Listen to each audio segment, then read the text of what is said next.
Alright guys, in this video we're going to go through some of the Facebook data that you should be looking at, the pieces of data that you should be looking at, and why they're important, and the stuff that you shouldn't be looking at. Now Facebook is really cool. It gives you all this stuff you can choose from. Check it out. If I were to go to customize columns and let that load with my really crappy internet here, you can check out, look at all the stuff that Facebook allows you to kind of enable, right? Every time I click one of this, it's going to open up a whole new column with a new piece of data for me to look at.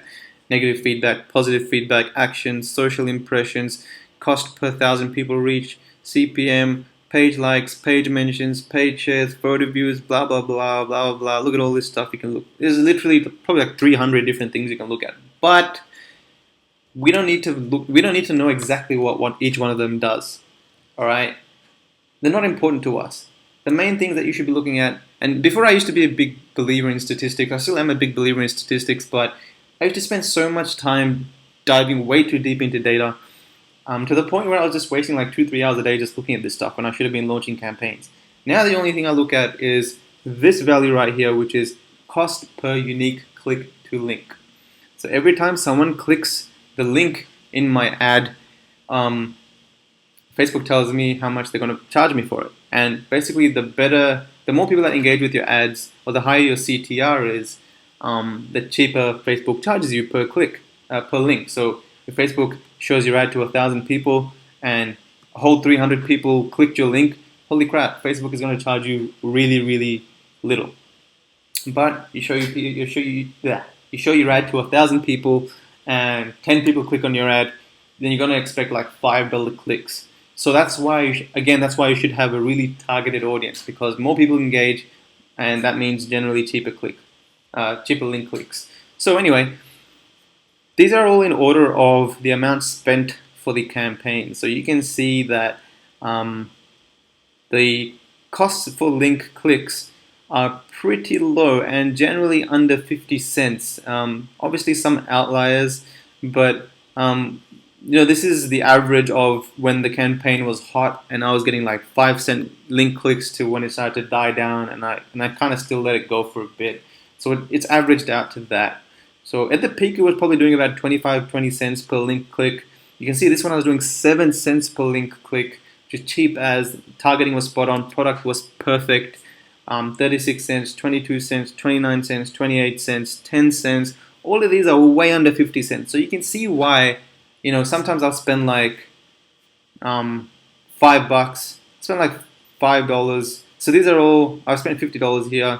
And this is back in the day when I was doing Teespring. So my philosophy was actually to spend $20 to $30 before I cut it, which was a bit dumb. But I still, look at this. I get like, this is a coffee mug I was trying to sell, and I probably got 1 or 2 sales, but only 4 unique clicks. $13 a click I was getting charged, and I probably got excited because I got like 2 random sales, but I kept going till that $50 spend. Wasted a bunch of money because I didn't cut early, and which is why I teach you guys to cut early. You want to save your money. I know a lot of you guys don't have much money to spend or kind of test with this stuff. $3.74 per link click. Can't remember that. I spent a whole $56, which is so dumb. I was probably getting the odd sale here and there. I think these were for shoes, and I was getting $30 profit margin. So I think even though the link clicks were way high, I was probably breaking even. Sometimes you get a really good on-page conversion rate, which justifies a higher cost per link click. But so unless you're selling like a $30, $40 profit margin, then maybe you don't need under 50-cent link clicks. But these days, my products are between $10 to $20 profit margin, so I'm always looking for under 50 cents. So, all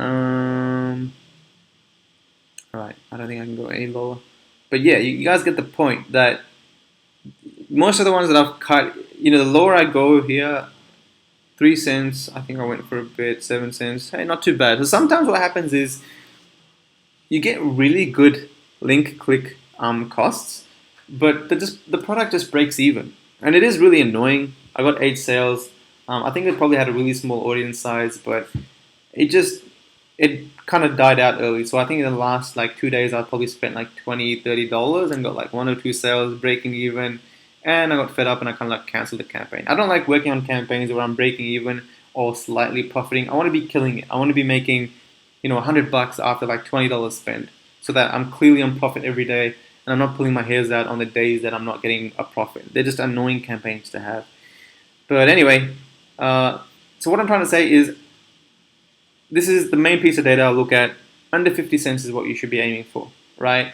So if you spend like $5 or $10 and you're still getting over $1 link clicks for an item that you're selling that's $10 to $20 in profit, cancel the campaign. Don't go any longer. All right, you make a sale. Usually if I make a sale and I'm still getting $1 plus link clicks, I cancel the campaign. It's a freak sale. You're not going to make it again and again, right? Great that you got a sale. It paid for the losses of your $5 kind of test. That's great. Just get that money and then just stop the campaigns. Work on something else. Don't waste your time on products that are break even when you could be working on a product that's making you 500% ROI. So anyway, cost per unique click, link click is a really big one. Obviously, the biggest one you want to look at is the amount of money you're getting back. So this is the amount I've spent on the campaign.